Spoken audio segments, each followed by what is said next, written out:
वसुदेव कुटुंबकम, यह हमारे भारत का बहुत ही प्रसिद्ध श्लोक है जिसका अर्थ होता है कि पूरी दुनिया एक है। हमें मानवता पर विश्वास रखना चाहिए और मानवता की विचारधारा को ही आगे बढ़ाना चाहिए। और इस श्लोक को अक्सर भारत के बड़े बड़े नेता जैसे कि प्रधानमंत्री मोदी तक कई बार कहते सुनते नजर आए। लेकिन भारत का दुर्भाग्य देखिए कि भारत के अंदर ही इस श्लोक का पालन नहीं किया जा रहा है। जी हां, खबरें आ रही हैं तमिलनाडु से। शायद आप लोगों ने भी कहीं पढ़ा सुना होगा कि तमिलनाडु में खासकर बिहार और उत्तर प्रदेश के मजदूरों को भाषा के आधार पर चिन्हित करके उनको वहां पर प्रताड़ित किया जा रहा है, उनका शोषण किया जा रहा है और उनको वहां से भगाया जा रहा है। वजह बताई जा रही है कि उत्तर प्रदेश और बिहार के मजदूर जो हैं वो बड़ी संख्या में तमिलनाडु में हैं और वो वहां पे काम कर रहे हैं, जिसकी वजह से तमिलनाडु के लोगों को, तमिलनाडु के मजदूरों को जो है मजदूरी नहीं मिल पा रही है। उनका हक जो है उत्तर प्रदेश और बिहार के मजदूर छीन रहे हैं। तो या तो आप इसको भारत का दुर्भाग्य कहिए या तो फिर आप ये कह सकते हैं कि कहीं ना कहीं उन मजदूरों में कुछ कमी है कि वो वहां गए क्योंकि भाई उनको अपने राज्य में, अपनी जगह पर, अपने गांव में, अपने शहर में रोजगार नहीं मिला, तभी बेचारे अपनी पेट की भूख को पूरा करने के लिए तमिलनाडु जैसे राज्यों में जाते हैं और फिर वहां पिटते हैं, वहां पे कूटे जाते हैं, वहां से भगाए जाते हैं और फिर छोटा सा मुंह लेकर अपने गांव, अपने घर, अपने शहर वापस आते हैं। अब आप एक और दुर्भाग्य देखिए कि उत्तर प्रदेश के मजदूरों को वहां पर प्रताड़ित किया जा रहा है, वहां पर उनका शोषण हो रहा है, लेकिन उत्तर प्रदेश में इस चीज की चर्चा ही नहीं की जा रही है। पिछले दिनों सदन में दो पार्टियों के शीर्ष नेता आपस में भिड़े, लेकिन कहीं पर भी इस चीज का जिक्र नहीं हुआ। अभी भी चलिए, हो सकता है कि उस समय खबर उन तक ना पहुंची हो। अभी तक तो खबर मेरे हिसाब से जब मुझ तक आ गई तो नेताओं तक तो पहुंच जानी चाहिए, लेकिन अभी भी कोई भी हलचल उत्तर प्रदेश में इसको लेकर नहीं दिख रही है। हालांकि बिहार में हलचल दिख रही है।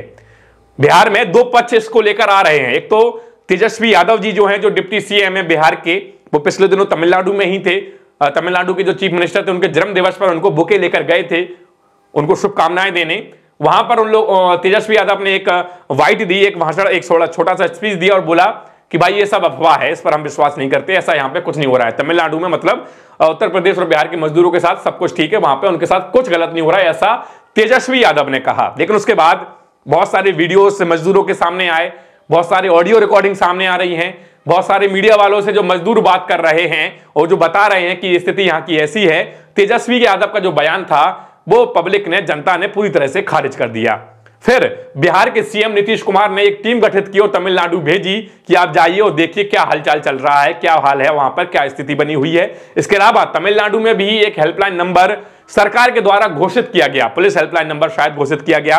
अब आप समझिए कि अगर ये झूठ है, अगर अफवाह है, तो हेल्पलाइन नंबर क्यों निकाला गया? क्योंकि जब तक कोई बड़ी आपदा या आपातकालीन स्थिति नहीं बनती है तब तक सरकारें ये हेल्पलाइन नंबर नहीं निकालती। हेल्पलाइन नंबर निकाला मतलब कुछ तो दाल में काला है। हालांकि बिहार का राजनीतिक माहौल जो है वो अब इस मुद्दे पर गर्मा गया है, लेकिन उत्तर प्रदेश में अभी भी इसकी कोई चर्चा नहीं हो रही है। अब आप समझिए, इसमें बुंदेलखंड के भी मजदूर हो सकते हैं। हो सकता है कि हमारा कोई आपस का पड़ोस का कोई भाई हो जो वहां पे फंसा हो और मदद के लिए गुहार लगा रहा हो, लेकिन उसकी आवाज जो है उत्तर प्रदेश तक आ ही नहीं पा रही हो। आज उत्तर प्रदेश सरकार चाहे तो आज के आज माहौल पूरा पता कर सकती है और वहां के मजदूर अगर इस स्थिति में है तो वहां पे उनको बाहर निकाला जा सकता है। अगर समझिए उत्तर प्रदेश में या फिर बिहार में आज इलेक्शन होता तो सरकारें फ्री में उन मजदूरों को वहां से लेके आती, क्योंकि उस समय वो उनका वोट बैंक होता। अभी उत्तर प्रदेश में इलेक्शन भी नहीं है, बिहार में इलेक्शन भी नहीं है, इसलिए उन मजदूरों की अभी कोई नहीं सुन रहा है। कई लोग शायद यह सोच रहे होंगे कि उन मजदूरों की गलती है, वो क्यों चले गए तमिलनाडु में रोजगार के लिए, अपने उत्तर प्रदेश में ही कर लेते। अगर समझिए भाई साहब कि अगर हमारे उत्तर प्रदेश में रोजगार होता, हमारे उत्तर प्रदेश में उनकी पेट की भूख मर सकती, तो वो तमिलनाडु में क्यों जाते? क्यों अपने परिवार को छोड़कर वहां जाते और वो लात घूसे खाते, गालियां सुनते और भाषा के आधार पर, सिर्फ भाषा के आधार पर इस स्थिति का, इस आपातकालीन स्थिति का सामना करते? उत्तर प्रदेश में उनको रोजगार नहीं मिला तभी तो वो वहां गए। तो कहीं ना कहीं इसमें कमी जो है सरकारों की भी है। मैं किसी एक सरकार पर लांछन नहीं लगा रहा हूं, क्योंकि ये कमी नई नहीं है। कई सालों से, लगभग भारत के आजादी के समय से ही ये कमी जो है उत्तर प्रदेश और बिहार जैसे राज्यों को देखनी पड़ रही है कि यहाँ के मजदूर दूसरे राज्यों में पलायन करके जाते हैं मजदूरी के लिए और फिर उनको ऐसी स्थिति देखनी पड़ती है। हमने कई बार देखा महाराष्ट्र में भी ये हाल होता है उत्तर और बिहार के लोगों के साथ, उत्तर प्रदेश और बिहार के लोगों के साथ। कर्नाटक में भी भाषा के आधार पर लोगों को चिन्हित करके इस तरीके से शोषण किया जाता है उनका। और अभी तमिलनाडु में खबरें आ रही हैं। सबसे बड़ा दुर्भाग्य यही है कि कानून व्यवस्था इस तरीके की है कि इस चीज को मिटाया ही नहीं जा रहा है कि भाषा के आधार पर लोगों के साथ शोषण होना बंद हो जाए। दूसरा ये कि रोजगार अगर लोकल में होता तो वो बेचारे वहां पे क्यों जाते। मैं विनती कर रहा हूं उत्तर प्रदेश की सरकार से कि अगर हमारे उत्तर प्रदेश का मजदूर वहां पर है तो उनकी मदद की जाए, तत्कालीन उनको मदद पहुंचाई जाए, क्योंकि अगर देर हो जाएगी तो शायद यह जो मामले हैं, जो इंटरनेट पर वीडियो ज्यादा आ रहे हैं, इसकी वजह से वहां का माहौल और बिगड़ सकता है। इतने सारे वीडियोस आ रहे हैं, मैं यहां पे कोई वैसा वीडियो नहीं दिखाऊंगा कि भाई आप लोगों को दिक्कत हो। मैं बस बता रहा हूं, कोई वीडियो मैं यहां पे वायरल करने की कोशिश नहीं कर रहा हूं। बस आप लोग इस वीडियो को अगर देख रहे हैं तो इसको शेयर कर दीजिए ताकि उत्तर प्रदेश की सरकार जागे और हमारे जो मजदूर भाई वहां पे हों, जिनके साथ मैं बार बार बोल रहा हूं हो सकता है कि गलत हो रहा हो, वहां से उनको जो है कि वहां से लाया जाए और उनको मदद पहुंचाई जाए। चलिए, उम्मीद है कि आप लोग वीडियो को शेयर जरूर करेंगे।